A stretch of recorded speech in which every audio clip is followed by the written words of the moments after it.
Assalamualaikum warahmatullahi wabarakatuh. Kami dari kelompok 2 Psikologi Pendidikan dari kelas Pendidikan Matematika 1B UIN Wali Songo Semarang izin memperkenalkan diri. Nama saya Mailin Cahya Maulida, nomor induk mahasiswa 21080566045. Nama saya Ningsasi Anggraini dengan NIM 21080566040. Perkenalkan, saya Hafiz Dirisa Yoga dengan NIM 210805648. Nama saya Nahar Ayu Mutmainah dengan nomor induk mahasiswa 21080566056. Perkenalkan, saya Abizar Kipari dengan NIM 21080566053. Saya Laila Asyuratunimah dengan NIM 21080566056. Kecerdasan emosional. Kecerdasan emosional atau disebut juga dengan emotional quotient atau EQ adalah kemampuan seseorang untuk menerima, menilai, mengelola, serta mengontrol emosi dirinya dan orang lain di sekitarnya. Dalam hal ini, emosi mengacu pada perasaan terhadap informasi akan suatu hubungan, sedangkan intelijen atau kecerdasan mengacu pada kapasitas untuk memberikan alasan yang valid akan suatu hubungan. Kecerdasan emosional berguna untuk memindai hal apa yang akan dilakukan selanjutnya karena sudah memahami situasi dan suasana yang terjadi. Menurut KBBI, kecerdasan emosional adalah kecerdasan yang erat kaitannya dengan kepedulian dan hati, baik antar sesama manusia dengan makhluk lain atau alam sekitar. Kemampuan untuk mengekspresikan dan mengendalikan emosi sangat penting, tetapi demikian juga kemampuan untuk memahami, menafsirkan, dan menanggapi emosi orang lain. Kecerdasan emosional belakangan ini dinilai tidak kalah penting dengan kecerdasan intelektual atau IQ. Sebuah penelitian mengungkapkan bahwa kecerdasan emosional memberikan kontribusi 2 kali lebih penting terhadap kesuksesan seseorang. Pada dasarnya, kecerdasan emosional bukanlah lawan dari kecerdasan intelektual. Kedua hal tersebut bisa dikembangkan secara seimbang. Kecerdasan emosional biasanya lebih mempengaruhi kehidupan sosial yang terjadi, karena saat berkehidupan sosial kita bertemu dengan orang lain. Dan dalam hal ini pengendalian emosi dibutuhkan dengan sangat. Pakar kepemimpinan Zig Ziglar menggambarkan kecerdasan emosional sebagai sikap atau attitude yang lebih relevan dibandingkan dengan kecerdasan intelektual yang digambarkan sebagai kompetisi atau aptitude. Bisa dikatakan sangat penting untuk memiliki kecerdasan emosional. Kapan kita harus berempati, kapan kita harus memahami orang lain, kapan kita harus marah, dan bagaimana cara menghormati orang lain. Hal-hal ini sangat berhubungan erat dengan kecerdasan emosional. Semakin baik pengelolaan emosi, maka semakin baik pula kita diterima di lingkungan masyarakat.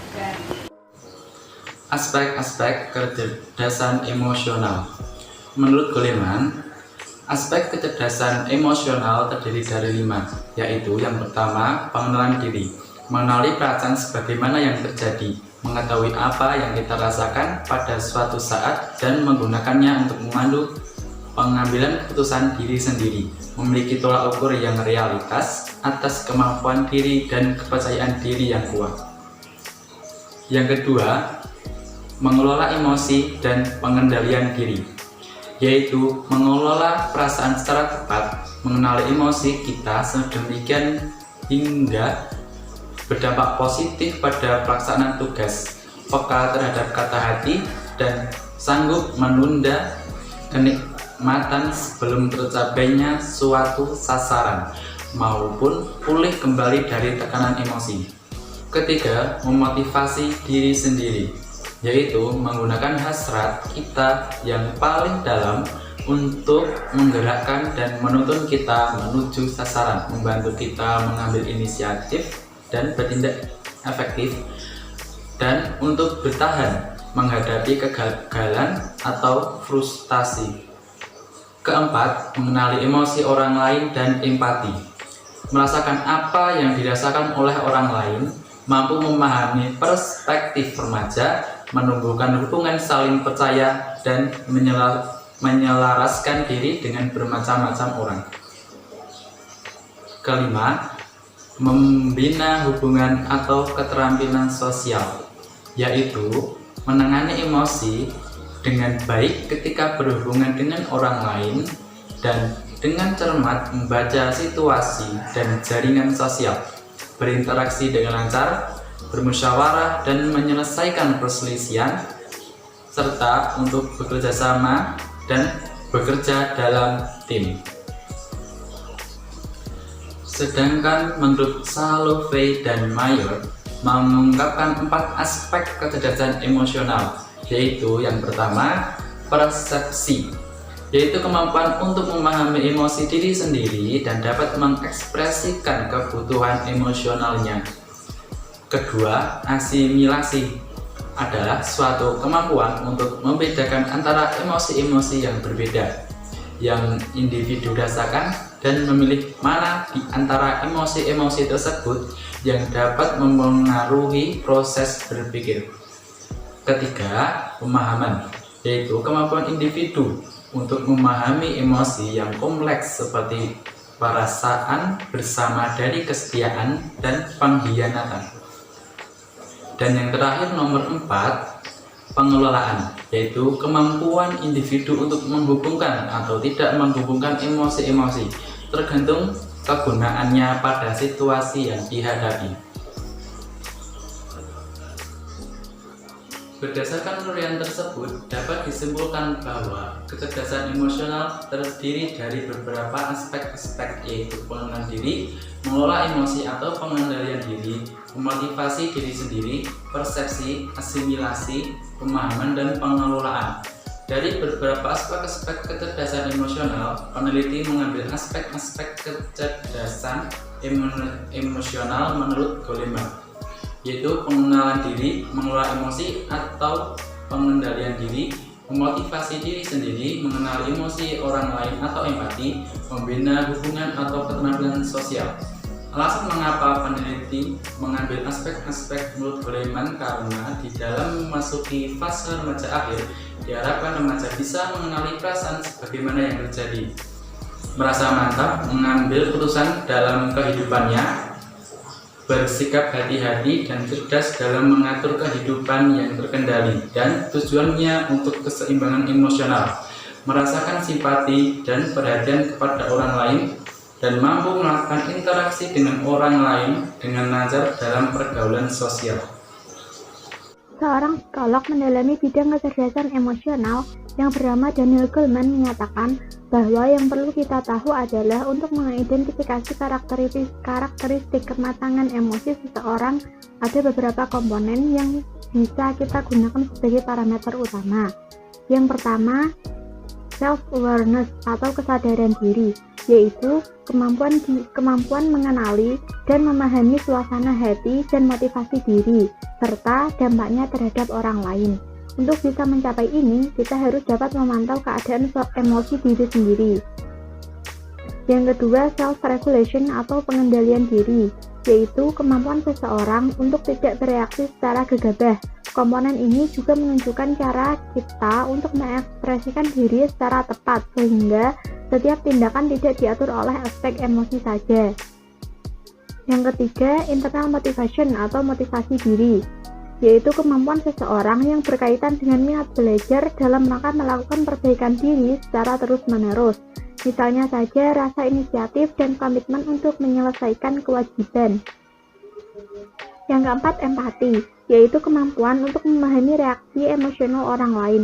Hal ini hanya bisa dicapai jika kita sudah mencapai kesadaran diri. Contohnya, sikap proaktif untuk mengantisipasi kebutuhan orang lain.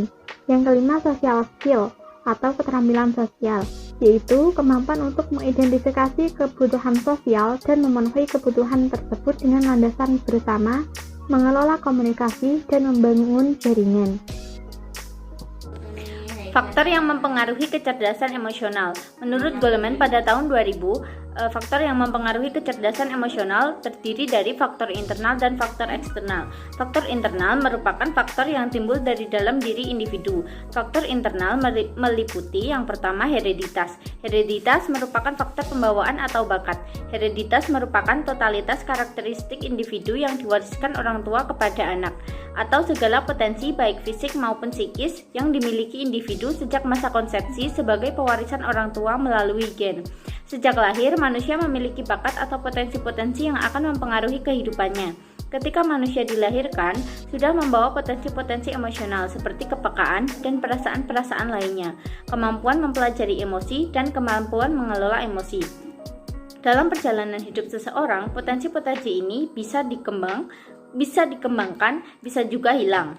Yang kedua adalah agama. Faktor agama memainkan peranan penting dalam mempengaruhi kecerdasan emosional seseorang. Agama memberi fondasi yang kuat pada diri seseorang agar jiwanya teguh dan tak mudah tergoncang oleh apapun. Selanjutnya adalah faktor eksternal. Faktor eksternal merupakan faktor yang datang dari luar individu. Faktor eksternal meliputi yang pertama lingkungan keluarga. Keluarga memiliki peran yang sangat penting dalam upaya mengembangkan pribadi anak. Perawatan orang tua yang penuh kasih sayang dan pendidikan tentang nilai-nilai kehidupan, baik agama maupun sosial budaya yang diberikannya merupakan faktor yang kondusif untuk mempersiapkan anak menjadi pribadi dan anggota masyarakat yang sehat. Dalam rumah tangga, keluarga merupakan lingkungan pendidikan yang pertama dan utama bagi seorang anak, sehingga anak-anak akan mampu mencapai tingkat kematangan. Kematangan di sini bisa dikatakan sebagai seseorang individu di mana ia dapat menguasai lingkungan secara aktif. Selanjutnya adalah lingkungan sekolah. Sekolah merupakan lembaga pendidikan formal yang secara sistematis melaksanakan program bimbingan, pengajaran, dan latihan dalam rangka membantu peserta didik agar mampu mengembangkan potensinya, baik yang menyangkut aspek moral, spiritual, intelektual, dan emosional maupun sosial. Keberhasilan guru mengembangkan kemampuan peserta didik mengendalikan emosi akan menghasilkan perilaku peserta didik yang baik. Terdapat keuntungan kalau sekolah berhasil mengembangkan kemampuan siswa dalam mengendalikan emosi. Pertama, emosi yang terkendalikan memberikan dasar bagi otak untuk dapat berfungsi secara optimal. Kedua, emosi yang terkendali akan menghasilkan perilaku yang baik. Selanjutnya, yang ketiga adalah lingkungan masyarakat. Masyarakat yang maju dan kompleks, tuntutan hidupnya cenderung mendorong untuk hidup dalam situasi kompetitif, penuh saingan, dan individualis dibandingkan dengan masyarakat sederhana. Faktor masyarakat terdiri dari lingkungan sosial dan non-sosial. Lingkungan sosial meliputi lingkungan keluarga, guru, dan siswa. Sedangkan lingkungan non-sosial meliputi keadaan sekolah, alam sekitar, dan lain-lain. Selanjutnya, menurut Agustian tahun 2007, faktor yang mempengaruhi kecerdasan emosional ada 3. Yang pertama adalah faktor psikologis. Faktor psikologis merupakan faktor yang berasal dari dalam individu. Faktor internal membantu individu agar bisa mengelola, mengontrol, mengendalikan, dan mengkoordinasikan emosi individu secara efektif. Yang kedua adalah faktor pelatihan emosi. Kegiatan yang dilakukan secara terus-menerus akan menciptakan kebiasaan, kemudian menghasilkan pengalaman yang berujung pada pembentukan nilai.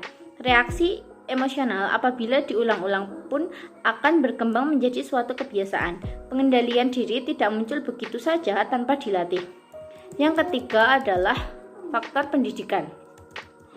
Faktor pendidikan, individu mulai dikenalkan dengan berbagai bentuk emosi dan bagaimana mengelolanya melalui pendidikan. Pendidikan tidak hanya berlangsung di sekolah, tetapi juga di lingkungan keluarga dan masyarakat. Sistem pendidikan di sekolah tidak boleh hanya menekankan pada kecerdasan akademik saja, memisahkan kehidupan dunia dan akhirat, serta menjadikan ajaran agama sebagai ritual saja. Konsep pendidikan emosional dalam perspektif Islam. Konsep kecerdasan emosional dalam pendidikan emosional yang ditawarkan oleh para psikolog yang tidak disentuhkan dan dipadukan dengan konsep agama yang sebenarnya saling memperkuat. Manusia dengan berbagai emosi yang mampu membuat kelangsungan hidup manusia. Bekal emosi ini menuntut manusia untuk dapat mengemban dalam kehidupan diri dan sosial sebagai penilaian keberhasilan sesuai dengan rangkaian usaha membimbing, mengarahkan potensi hidup manusia yang berupa kemampuan-kemampuan dasar dan kemampuan belajar, sehingga terjadilah perubahan dalam kehidupan pribadi sebagai makhluk individu dan sosial, sebagaimana firman Allah dalam Quran Surat Al-Hujurat ayat 13. Keterkaitan konsep kecerdasan emosional dengan konsep pendidikan Islam selama ini terlihat jelas pada tingkatan hubungan diri atau pengendalian diri dan hubungan sosial antar manusia. Tetapi, tidak dipungkiri juga bahwa konsep kecerdasan emosional memiliki beberapa kekurangan terhadap beberapa hal yang berkaitan dengan pengembangan dan peningkatan nilai ketakwaan kepada Tuhan Yang Maha Esa. Baik, Di sini saya akan menjelaskan mengenai perkembangan sosial pada anak. Menurut Mas Cito dan kawan-kawan, perkembangan sosial adalah perkembangan perilaku anak dalam menyesuaikan diri dengan aturan-aturan masyarakat di mana anak itu berada. Sedangkan perkembangan sosial diperoleh anak melalui kematangan dan kesempatan belajar dari berbagai respon terhadap dirinya. Nah, adapun pengertian mengenai perkembangan sosial anak sendiri itu bagaimana anak usia dini berinteraksi dengan teman sebaya, orang dewasa, dan masyarakat luas agar dapat menyesuaikan diri dengan baik. Baiklah, di sini saya akan menjelaskan tentang indikator perkembangan sosial anak. Indikator pencapaian perkembangan anak untuk KD pada KI sikap spiritual dan KD pada KI sikap sosial tidak dirumuskan secara tersendiri. Pembelajaran untuk mencapai KD-KD ini dilakukan secara tidak langsung, tetapi melalui pembelajaran untuk mencapai KD-KD pada KI pengetahuan dan KI keterampilan, serta melalui pembiasaan dan keteladanan. Dengan kata lain, sikap positif anak akan terbentuk ketika dia memiliki pengetahuan dan mewujudkan pengetahuan itu dalam bentuk hasil karya dan atau kerja. Contoh sikap positif itu adalah perilaku hidup sehat, jujur, tanggung jawab, peduli, kreatif, kritis, percaya diri, disiplin, mandiri, mampu bekerja sama, mampu menyesuaikan diri, dan santun. Lalu, apa saja indikator-indikator perkembangan sosial anak itu? Menurut Kementerian Pendidikan Nasional tahun 2015 tentang Peraturan Menteri Pendidikan dan Kebudayaan Republik Indonesia nomor 137 tahun 2013. Indikator tingkat pencapaian perkembangan anak usia 5-6 tahun adalah sebagai berikut. Yang pertama, seorang anak itu harus memiliki rasa kesalahan diri, yaitu dengan cara memperlihatkan kemampuan diri untuk menyesuaikan dengan situasi. Lalu, mengenal perasaan sendiri dan mengelolanya secara wajar atau mengendalikan dirinya. Kemudian yang kedua, seorang anak itu harus memiliki rasa tanggung jawab untuk diri sendiri. Seperti mentaati aturan kelas, dia harus bisa mentaati aturan-aturan tersebut, kegiatannya, aturannya. Lalu mentaati aturan dalam kekeluargaan, aturan pertemanan, aturan dalam perkelompokan, dan sebagainya.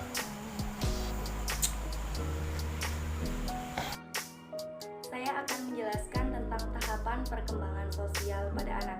Menurut Jahja, tahapan perkembangan sosial pada anak itu dibagi menjadi 5, yaitu yang pertama masa kanak-kanak awal dari umur 0 sampai 3 tahun atau disebut masa subjektif. Pada masa ini adalah masa di mana anak belajar mengenal dirinya sendiri maupun orang lain, belajar berbagai macam gerak olah tubuh dan pengenalan terhadap lingkungannya. Yang kedua yaitu masa krisis dari umur 3 sampai 4 tahun atau disebut masa third alter, masa tingkat sosialisasi anak dalam proses kepekaan dirinya terhadap teman, keluarga, atau lingkungan sekitar. Yang ketiga yaitu masa kanak-kanak akhir dari umur 4 sampai 6 tahun atau masa subjektif menuju objektif. Pada masa ini, proses perkembangan sosial mulai terlihat dari segi perilaku didasari dari bimbingan orang tua sejak awal yang memperlihatkan dari cara berbicara dan berinteraksi dengan teman sebayanya. Yang keempat yaitu masa anak sekolah dari umur 6 sampai 12 tahun atau masa objektif.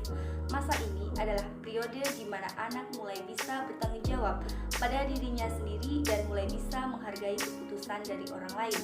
Yang terakhir yaitu masa kritis 2 atau masa pre-puber dari umur 12 sampai 13 tahun. Anak mulai berkembang memahami orang lain secara individu yang menyangkut pada sifat-sifat pribadi, minat, nilai-nilai, atau perasaan, sehingga mendorong anak bersosialisasi lebih akrab dengan teman sebaya dan lingkungan masyarakat. Aspek perkembangan sosial pada anak itu dibagi menjadi 5 aspek. Yang pertama yaitu aspek agama dan moral. Pencapaian perkembangan nilai agama dan moral yang baik akan mendorong anak membiasakan bersikap dan berperilaku sesuai dengan nilai agama dan nilai moral yang dianut oleh anak. Yang kedua yaitu aspek kognitif. Perkembangan kognitif merupakan perkembangan pada anak yang terkait dengan kemampuan anak untuk menggunakan kekuatan berpikirnya, termasuk intuisinya. Yang ketiga yaitu aspek bahasa. Perkembangan bahasa merupakan aspek perkembangan yang terkait dengan kemampuan anak untuk melakukan komunikasi, baik melalui berbicara, menulis, atau menggunakan bahasa isyarat. Yang keempat yaitu aspek fisik motorik. Perkembangan fisik pada anak terkait dengan perkembangan sistem syaraf, otot-otot, kelenjar endokrin, dan struktur fisik atau tubuh. Sedangkan perkembangan motorik terkait dengan kemampuan anak dalam melakukan sesuatu dengan organ fisiknya, seperti berjalan, berlari, menggerakkan tangan, menggerakkan jemari, atau memainkan mata. Yang terakhir yakni aspek sosial emosional. Perkembangan sosial berkaitan dengan kemampuan anak berinteraksi dengan orang lain, sedangkan perkembangan emosional terkait dengan kemampuan anak mengelola emosi secara efektif ketika berinteraksi. Berikutnya ada faktor yang mempengaruhi perkembangan sosial pada anak. Yang pertama ada keluarga. Mengapa keluarga? Karena keluarga merupakan lingkungan pertama yang memberikan pengaruh terhadap berbagai aspek perkembangan anak, termasuk perkembangan sosialnya. Dan yang kedua ada kematangan. Kematangan di sini adalah kematangan psikis dan fisiknya. Untuk apa? Untuk mempertimbangkan dalam proses sosial, memberi dan menerima pendapat orang lain, memerlukan kematangan intelektual dan emosionalnya. Dan yang ketiga ada status sosial ekonomi. Kehidupan sosial banyak dipengaruhi oleh kondisi atau status kehidupan keluarga dalam lingkungan masyarakat. Dan yang keempat ada pendidikan. Pendidikan merupakan proses sosialisasi anak yang terarah, di mana di situ ada guru yang membimbing, ada teman-teman juga yang bisa mempengaruhi sosialnya. Dan yang kelima ada kepastian mental, emosional, dan intelijensi. Kemampuan berpikir mempengaruhi banyak hal seperti kemampuan belajar, memecahkan masalah, dan berbahasa. Sekian pemaparan materi dari kelompok 2. Kami mohon maaf apabila ada kesalahan dan kekurangan dalam penyampaian materi kecerdasan emosional anak dan perkembangan sosial anak. Untuk selebihnya, mohon dimaafkan. Terima kasih. Wassalamualaikum warahmatullahi wabarakatuh.